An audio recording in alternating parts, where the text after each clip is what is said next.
अरे वाह वाह वाह, मेरे जाने का इंतजाम बहुत बढ़िया किया है। इतने बड़े बड़े लोग आए हैं, वार्डन, डॉक्टर, एसपी और सीएसपी साहब भी आए हैं। लेकिन एक चीज की कमी है। वो क्या? ऊपर जाने के लिए पुष्पक विमान है। याद है?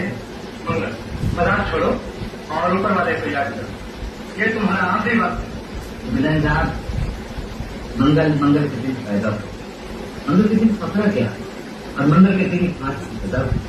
इसलिए मंगल की मौत भी मंगलवार के दिन ही होती है। लेकिन आज मंगल नहीं, सोमवार है। क्या तुम अभी ये सोच रहे हो कि यहाँ से लिथोड़ा बजाने में तुम कामयाब हो जाओगे?